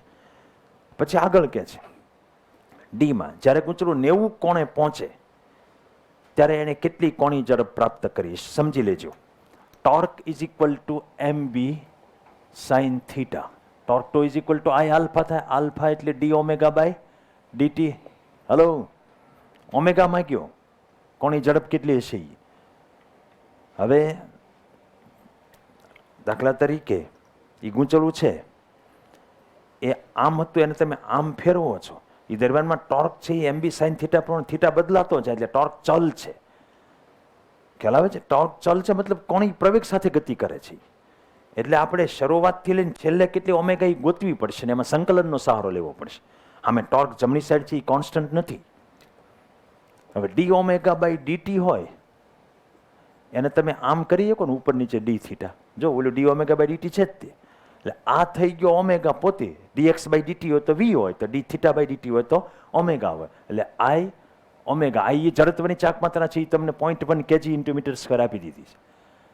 આ d⍵, અને અહીંયા dθ આવ્યું, એ આ બાજુ જવા દઉં તો mb sin θ dθ. હવે 2 બાજુ સંકલન કરી નાખો. આ 0 થી π/2 સુધી તમારે લઈ જવાનું છે, 90 સુધી. અને આમાં પહેલા કોની ઝડપ હતી એ 0 હતી, છેલ્લે કેટલી છે એને હું ઓમેગા ફાઇનલ કહી દઉં. તો અહીંયા ઓમેગાની એક ઘાત, તો સંકલન કરું તો ઘાતમાં એક ઘાત ઉમેરાય, નવી ઘાત છેદમાં આવે. અહીંયા આગળ એમ બી પડ્યો રહે, કોસનું થાય માઇનસ, અરે સાઇનનું થાય માઇનસ કોસ થીટા, અને આ 0 થી π/2 એમ કરીને તમારે ફાઇનલ ઓમેગા આમાંથી ગોતવી પડશે. આ એમ બી પડ્યો રહ્યો, આ minus cos π/2, minus minus plus cos 0, એટલે આ 1 આવ્યું ને આ 0 થઈ ગયો, એટલે આ એમ બી આવ્યું. અહીંયા આગળ આ આઈ ઓમેગા એફનો સ્ક્વેર/2 અને માઇનસ કરીને તો 0 જ આવવાનું, તો કંઈ કરવાની જરૂર નથી. આમાંથી ઓમેગા ફાઇનલને તમે કરતા બનાવો, 90 પહોંચે ત્યારની એની ફાઇનલ ઓમેગા થઈ. અન્ડરસ્ટેન્ડ? જી આન્સર આવે, એ answer is not important. Text illustration 11.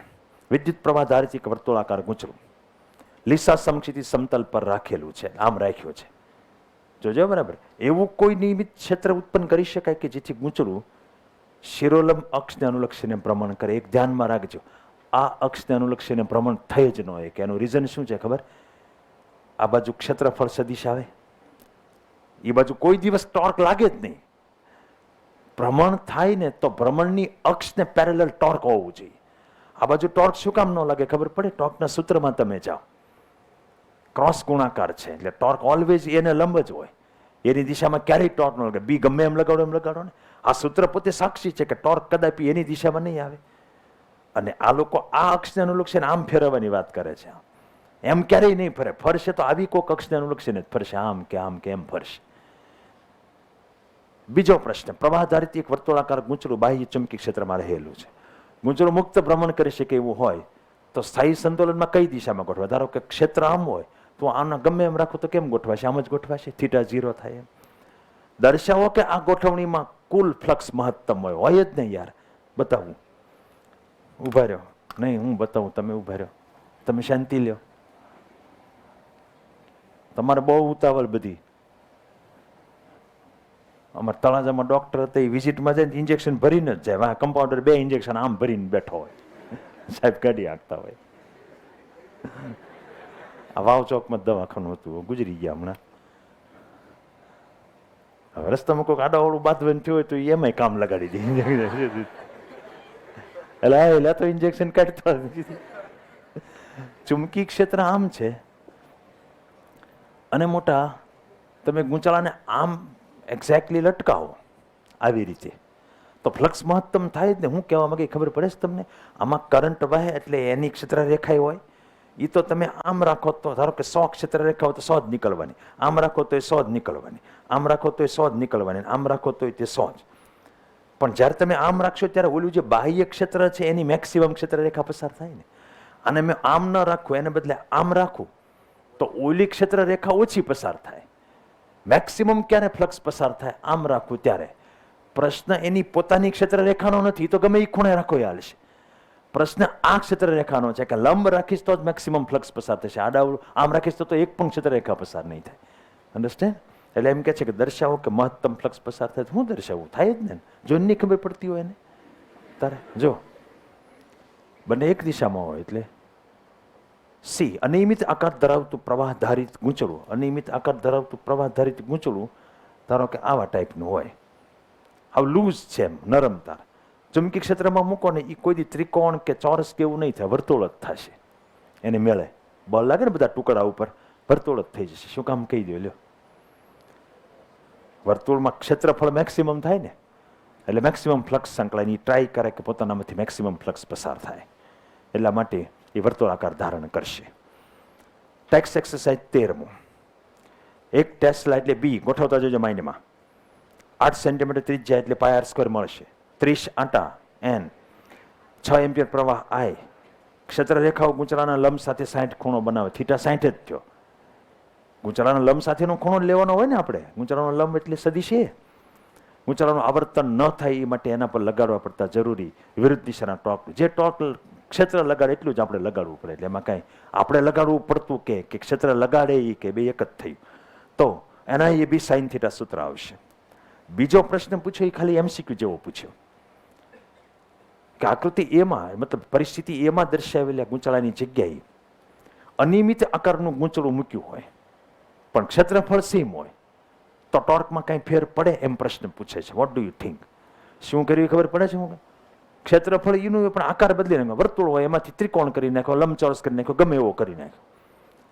ફરક પડે? ન પડે, કારણ કે તમારે તો અહીંયા એ જ આવે. એ ન બદલ્યું હોય કે બીજી કોઈ રાશિ ન બદલી હોય તો આકાર ઉપર કાંઈ ટોર્ક આધારિત નથી. Tax exercise 25. 20 આંટા 10 સેન્ટીમીટર ત્રિજ્યા સમતલ 0.1 ટેસ્લાના નિયમિત ચુંબકીય ક્ષેત્રના લંબ રૂપે રહે છે. ચુંબકીય ક્ષેત્રના લંબ સમતલ રહે એટલે θ 0 થાય. ઓકે. ગુંચળામાં 5 એમ્પિયર પ્રવાહ વહેતો તો ગુંચળા પરનું ટોર્ક વિલ બી 0. બળ તો ગુંચળા પર આમ બી 0 હોય. ચુંબકીય ક્ષેત્રના કારણે ગુંચળાના તારમાંના દરેક ઇલેક્ટ્રોન પર લાગતું બળ કે છે. ક્યાં વાત પોગાડી? આમાં જે ઇલેક્ટ્રોન ફરતો હોય એની ઉપર લાગતું બળ એટલે કણ ઉપરનું બળ થયું. તરત સૂત્ર બદલાઈ જવું જોઈએ. ક્યુ બી સાઇન થીટા. આમાં ડિફ્ટ વેગ લેવાનો. હવે તાર જે છે એમાં કરંટ આમ વહેતો હોય, ચુંબકીય ક્ષેત્ર આમ હોય તો વેલોસિટી આમ થઈ અને બી આમ થયો 90 થશે. એટલે ક્યુ વી બી થાય. ડિફ્ટ વેગ એટલે I upon n A e sine 90. આ બી ઇલેક્ટ્રોન ફરતો હોય તો ચાર્જ ઈ લઈ લો. આ ઉડી ગયો, પતી ગયું. તમને એરિયાને એવું બધું આપી દીધું છે, એને આપી દીધો છે. એટલે એક કણ ઉપર લાગતું બળ મળી જશે. ઓકે. પીઆઈ અપોન એને ઈ જ થયું. આપણે વિદ્યુત ડાયપોલમાં એવું જોયેલું, અહીંયા બતાવ્યા પ્રમાણે કે આ ડાયપોલ હોય તો આ એની અક્ષ કહેવાય ને આ વિષુવરેખા કહેવાય. અક્ષ પર ઝેડ અંતરે વિદ્યુત ક્ષેત્ર 2 કેપી અપોન ઝેડ ક્યુબ અને વિષુવરેખા પર વાય અંતરે minus KP upon y cube. Minus તો એ ઉલટી દિશા છે એટલા માટે આવે છે. એવું જ સૂત્ર અહીંયા આપણે તારવી શકીએ. અહીંયા હું એક વર્તુળાકાર ગૂંચળું લઈ લઉં, કરંટ આમ લઈ લઉં, આ ત્રિજ્યા લઈ લઉં, આ એની અક્ષ ઉપર એક્સ અંતરે કોઈક બિંદુ લઈ લઉં. તો આપણે જાણીએ છીએ. હવે ચુંબકીય ક્ષેત્રની વાત કરીએ. બી એક્સ ઇઝ ઇક્વલ ટુ, સૂત્ર ખબર છે? Mu 0 I R square upon 2 R square plus. સમજાઈ ગયું? ક્લિયર? એક અક્ષરશઃ સમજાઈ ગયું. બસ ભૂલ થઈ ગઈ, નહીં પૂછવું હવે. એક્સ જો much much much greater than r હોય તો આને અવગણી શકાય. તો આ mu 0 I R square upon 2 x cube થાય. ખોટી ગેપ રહી ગઈ વચ્ચે વધારે, કા એમાં આપણે ઉપર નીચે પાઈ કરી નાખીએ તો આ એ થઈ જાય. તો mu 0 I A upon 2 pi x cube થાય. જોજો હું ધીમે ધીમે તમને ઓલા સૂત્ર હારી મેચિંગ કરાવું. એમાંય તે અક્ષ ઉપર સૂત્ર તારવેલું છે. આ અક્ષ ઉપરનું સૂત્ર થયું ને, થોડે દૂરની વાત છે. મોટા અહીં મોટા આ આઈ એમ કહેવાય કે ન કહેવાય? ગૂંચળા માટે તો એમ જ કહેવાય, ડાયપોલ મોમેન્ટ જ કહેવાય. એક હજી 2 ઉપર નીચે ગુણી નાખો તો અહીંયા ચોગડો થઈ જાય. તો આ સૂત્ર mu 0 2 M upon x cube અને 4 પાય આ ટાઈપનું થયું. હું ઉપર લખું છું B at X distance is equal to mu 0 upon 4 pi 2m upon x cube થયું. તમારે આને સદિશ લેવો હોય તો આ સદિશ લઈ લો. એક્ઝેક્ટલી ઓલા સૂત્ર હારી આ બંધબેસતો આવે. એમાં ખાલી ત્યાં 2p અપોન એક્સ ક્યુબ છે. જો આ એટલો ભાગ, અને આગળ જે કે છે એ 1 અપોન 4 પાય એપ્સિલોન 0 છે ને, આ કે આપણને પહેલેથી આમ તો ખબર છે મ્યુ 0 અને 1 અપોન એપ્સિલોન 0 એકબીજાને સમતુલ્ય છે. તો 4 પાય તો આમનામ જ છે. ખ્યાલ હોય તો ઓલા ગાઉસના પ્રમેયમાં સિગ્મા ક્યુ અપોન એપ્સિલોન 0 ની જગ્યાએ અહીંયા સિગ્મા આઈ ઇન્ટુ મ્યુ 0, ટૂંકમાં ત્યાં છેદમાં એપ્સિલોન 0 આવે તો મ્યુ 0 અંશમાં આવે. બરાબર ને બેન? હા. એ લોકો વધારે પડતા હલતા હોય ને, એ લોકો ઊંઘ ઉડાડતા હોય. હાલો જોઈ. એટલે આપણે કહી શકીએ કે એમ અને પી એકબીજાને સમતુલ્ય છે. ત્યાં આગળ ડાયપોલ બે વિદ્યુત ભારથી બની, અહીંયા પ્રવાહધારિત ગૂંચળાથી ડાયપોલ બની. ત્યાં તે અક્ષ ઉપર સૂત્ર તાર્યું, અહીંયા તે અક્ષ ઉપર જ સૂત્ર મળ્યું. પણ એટલી શરત છે કે અતિ દૂર, જેથી કરીને આર આપણે અવગણી શકીએ. તો પછી આ બાજુ એક્સ અંતરેનું સૂત્ર આપણે એમ ઓલા ઉપરથી સ્વીકારી શકીએ. તમે સમજ્યા જ નહીં હજી.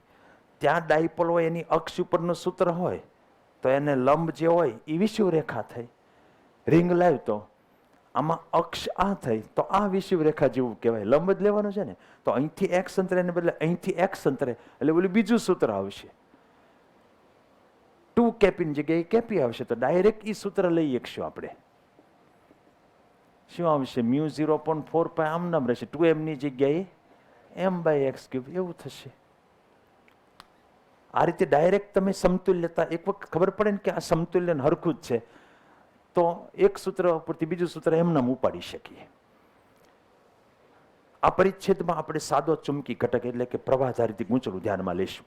આપણે એવું દર્શાવ્યું છે કે પ્રવાહધારિત વર્તુળાકાર ગૂંચળાના કારણે લાંબા અંતરે ઉત્પન્ન થતું ચુંબકી ક્ષેત્ર એ વિદ્યુત ડાયપોલ જેવું છે. એમાં દર્શાવ્યું વિદ્યુત ડાયપોલનું ક્ષેત્ર અને આપણું ક્ષેત્ર બે સેમ, ખાલી લાંબા અંતરે ગોતવાનું હતું. તો એ કઈ રીતે દર્શાવ્યું? પહેલા એક્સ અંતરે લીધું, લાંબુ અંતર છે તો r² અવગણી નાખ્યો, પછી એરિયા πr² મૂકી દીધો, એને એમ કરી નાખ્યો, તો એક્ઝેક્ટલી ઉપર નીચે 2a ગુણ્યું એટલે સૂત્ર જ આવી ગયું.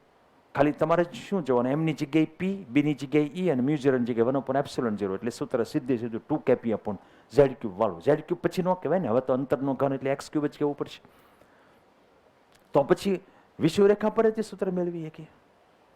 ઓલામાં વિષુવરેખાનું સૂત્ર છે એ જ બેઠે બેઠું લઈ લો. અહીંયા આ છે એને બદલે આ, એને લંબ રેખા થઈ તો સીધું જ સૂત્ર આવી ગયું આવડું. આ ઓકે. ઉપર મેળવેલ સમીકરણો કોઈ પણ સમતલ ગૂંચળા પર લાગુ પાડી શકાય. સમતલ ગૂંચળો એટલે ખબર પડે ને, ગૂંચળું પોતે એક સમતલમાં આવવું જોઈએ. આકાર પછી વર્તુળ હોય, ચોરસ હોય, ત્રિકોણ હોય, આડાવડો ગમે એમ હોય, પછી આમ મળી નહીં નાખવાનું. વિદ્યુત પ્રવાહ ધારિત સમતલ ગૂંચળું એ m=ia જેટલી ડાયપોલ મોમેન્ટ ધરાવે છે. આમ છતાંય તે ચુંબકમાં વિદ્યુતમાં એક ડિફરન્સ છે, અહીંયા કીધો મેં, પહેલા તમને કહી દીધું કે ચુંબકમાં ડાયપોલ થી હજી નાનો ઘટક આવે, મોનોપોલ, એકલો +q ને એકલો -q. વિદ્યુતમાં ચુંબકમાં આનથી નાનો ઘટક ન આવે, મોનોપોલ પોસિબલ નથી, n અને s જોડમાં જશે. વિદ્યુત ભારોને સમતુલ્ય ચુંબકી મોનોપોલ અસ્તિત્વમાં હોવાનું હજી સુધી માલુમ પડ્યું નથી. આપણે દર્શાવ્યું કે પ્રવાહધારિત ગૂંચળું ચુંબકી ક્ષેત્ર ઉત્પન્ન કરે ને મોટા અંતરે એ ડાયપોલ તરીકે વર્તે, ચુંબકી ડાયપોલ તરીકે. અને ચુંબકી ક્ષેત્રમાં મૂકો તો એ ટોર્કે અનુભવે. આખું નિષ્કર્ષ કાઢ્યું, ટોર્કે અનુભવે છે અને ડાયપોલ તરીકે વર્તે પણ છે. આ હકીકતને લીધે જ એમ્પિયરે એવું સૂચન કરેલું કે જ્યાં જ્યાં ચુંબક હોય ને ત્યાં કોઈક ભ્રમણ કરતો પ્રવાહધારિત ગૂંચળું જશે. થોડા અંશે સાચું પણ લાગે ને, હજી સુધી કોઈ પણ ચુંબકી મોનોપોલ જોવામાં આવી નથી. એટલે મતલબ ડાયપોલથી જ તે ઉત્પન્ન થાય ચુંબક એમ. આમ છતાં ઇલેક્ટ્રોન કે પ્રોટોન જેવા પ્રાથમિક કણો છે ને એનામાં એક બીજી ચુંબકી મોમેન્ટે હોય, એની વાત આપણે છેલ્લે કરીશું. આંતરિક ઇન્ટ્રિન્સિક ચુંબકી મોમેન્ટ, એને સ્પિન ચુંબકી મોમેન્ટ કહેવામાં આવે. એ બાબતમાં આપણે હવે આગળ જઈએ. કોની? ઇલેક્ટ્રોનની ચુંબકી ચાક માત્રા. એમ્પિયરે શું કીધું? પ્રવાહધારિત લૂપ હોવું જોઈએ. પણ પછી એમ કીધું કે ઓલો ગજિયો ચુંબક લાવતો છોકરા, આમાં ચુંબક છે ને એમાં કોઈ પ્રવાહધારિત લૂપ જ છે, ત્યાં અંદર લૂપ કોણ લાવે? એમ તો પ્રશ્ન કરે ને, એ વખતે બધા પ્રશ્નો તો કરતા જ તે. ત્યારે એને કીધેલું કે એમાં પરમાણુ તો હોય કે ન હોય. બોહરનો સહારો લીધો. બોહરે પરમાણુ મોડેલ આપ્યું જ તમને. એમાં એને એવું કીધું ને કે વચ્ચે કેન્દ્રીય ભાગમાં ન્યુક્લિયસ હોય ને ફરતે ઇલેક્ટ્રોન વર્તુળ કક્ષામાં ભ્રમણ કરે. એ વર્તુળ કક્ષામાં ઇલેક્ટ્રોન ભ્રમણ કરે એ પ્રવાહધારિત લૂપ જ થઈ ગઈ. એમ્પિયરને કોણ પોગે? આ પોગવા દે. આ બધા કયો પરમાણુ લઉં તો ઈ જેટલો વિદ્યુત ભાર હશે. હિલિયમ લેશું તો 2e જેટલો હશે. લિથિયમ લેશું તો 3e જેટલો હશે. બેરિલિયમ લેશું તો એની કરતા સાના મના બેહો ને જે તમારે લેવું હોય લો ને હર્ષભાઈ. બ્રિજેશ, ઝેડ લઈ લઈએ પરમાણુ ક્રમાંક, તો ઝેડ ઈ જેટલો અંદર ધન વિદ્યુત ભાર હશે. ફરતે કોઈ ઇલેક્ટ્રોન ફરતો હોય એમ લઈ લો. આ એની વેલોસિટી, આ એની ફરવાની રેડિયસ. તો મોટા કરંટ નો બને. આપણે તો ઓલું જોતું ને એમ, I × A, I એટલે E/T, A એટલે πr². હલો, આ 2πr/v. આપણે શું વાર લાગે? તો EV/2 આ ચુંબકી મોમેન્ટ આવી ગઈ. હાલો, સદિશ બતાવવું છે તો દિશા કહી દો. IA m = IA માં દિશા તમને ખબર જ છે, એની દિશા એની દિશા મેં જમણા હાથથી બતાવી. હિતા કે ફેરવ જમણો હાથ. આમ ઇલેક્ટ્રોન ફરે છે. હલો, કઈ દિશા આવશે? આ કુલદીપ આમ આમ કરે છે, અમારે હિતેન્દ્ર પ્રસાદ આમ આમ કરે. બોલો સાચું? હું ઇલેક્ટ્રોન આમ ફરે એ સાચું નહીં. કુલદીપના દીકરા થાવતી રૈવાજિક પ્રવાહ લેવાનો હોય. તને આવી કેમ લાઈટો થઈ જાય તરત?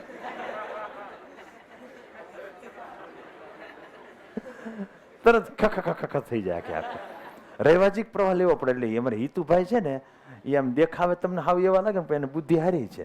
એટલે એ આમ પ્રવાહ લેવાનો હોય રૈવાજિક, એટલે અંદર તરફ દિશા થઈ. સમજાણું?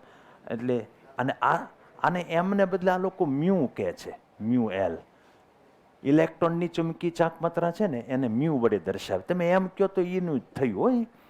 અને એને સદિશ બતાવો તો એ કઈ દિશા થઈ? આપણે હિતાભાઈ કે પ્રમાણે અંદર તરફ થઈ દિશા. ઓકે, આ ઇલેક્ટ્રોનની કક્ષી ચુંબકી ચાકમાત્રા. નીલ બોહરનું જે મોડેલ હતું એના આધારે આપણે આગળ વધ્યા.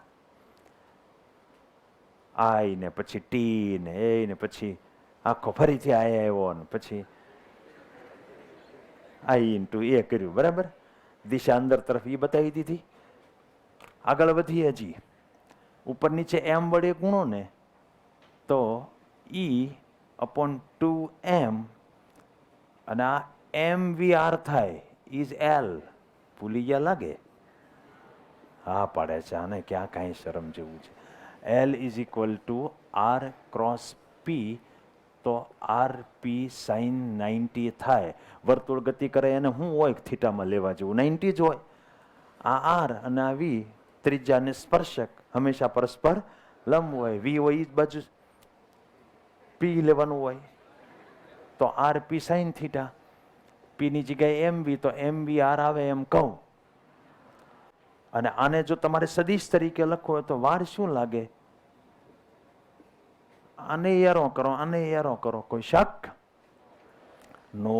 મારા બેટા પણ હાવ કઈ બુદ્ધિ જ વાપરતા નથી.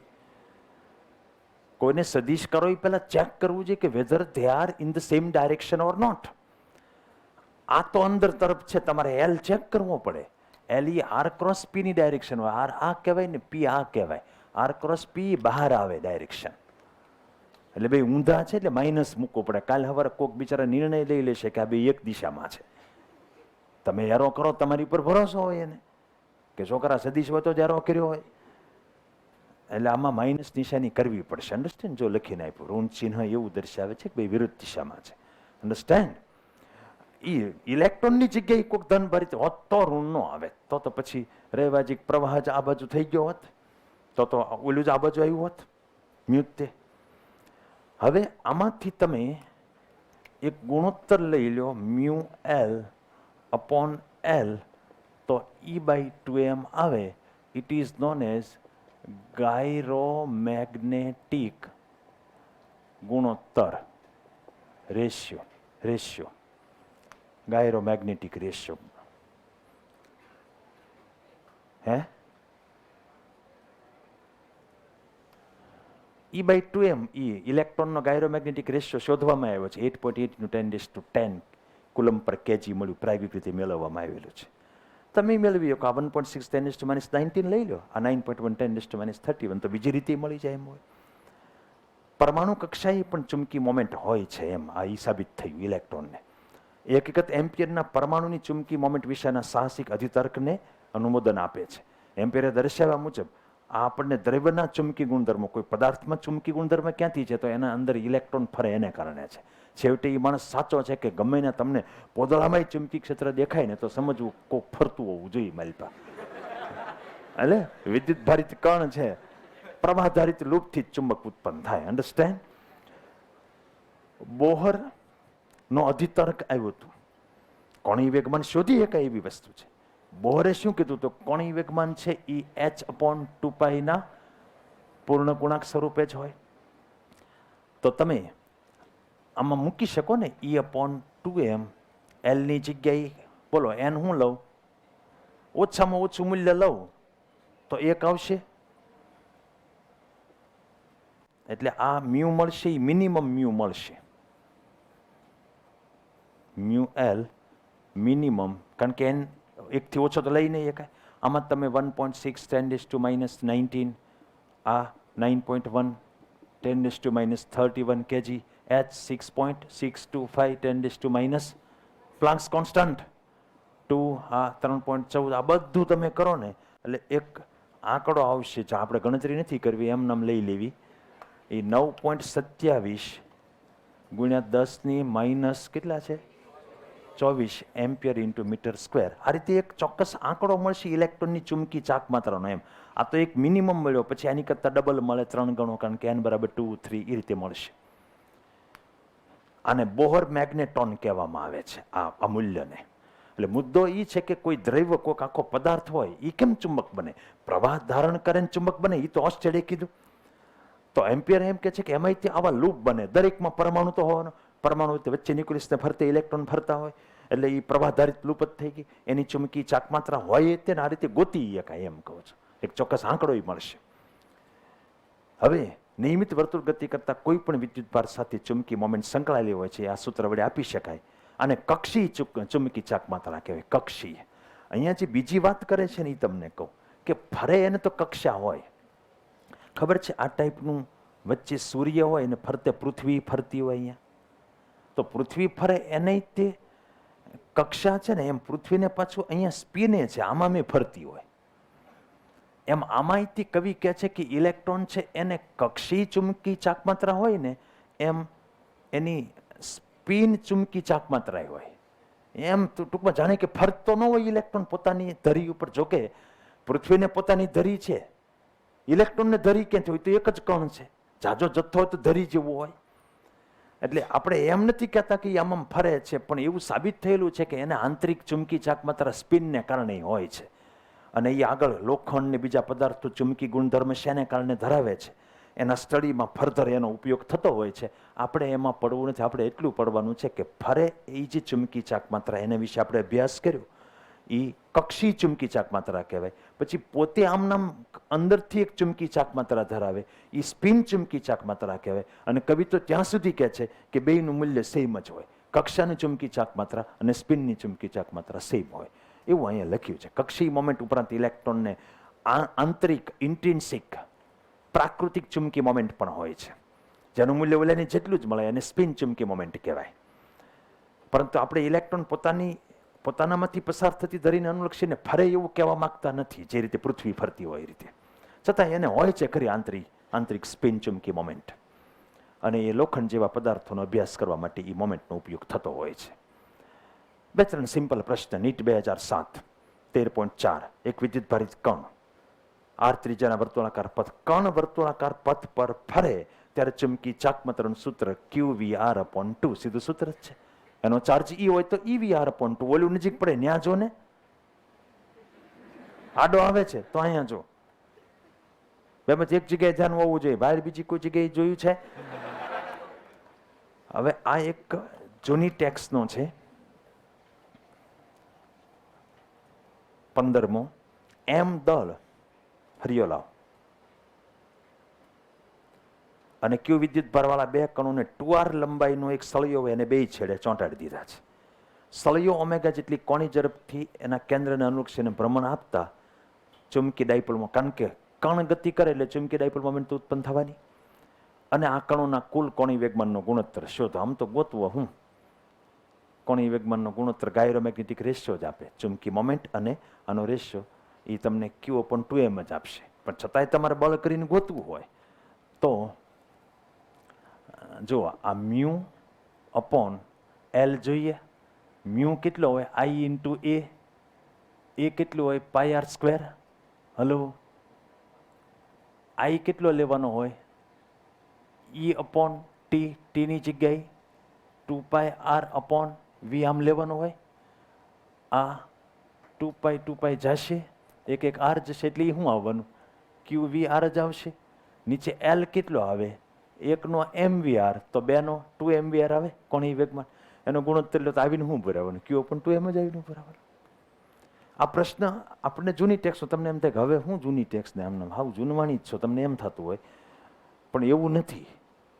હું આધુનિક છું. જો એડવાન્સમાં આ જ પ્રશ્ન પૂછાણો છે. હે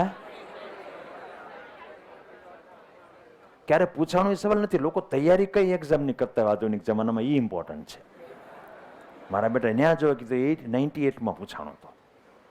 Two particles, same question, each of mass m and charge q are attached to the two ends of a rigid rod of length 2r. The rod is rotated at a constant angular speed about a perpendicular axis, passing through its center.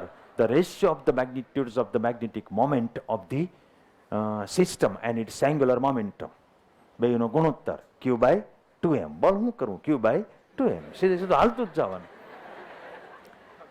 પછી JW advance 17. A particle of charge q and mass m moves in a circular orbit of radius r with angular speed omega. The ratio of the magnitude of its moment to that of its angular momentum, ગુણોત્તર, is q by 2m. તો કોના પર depend કરે એમ કે છે? q અને m પર. C is the answer. Okay.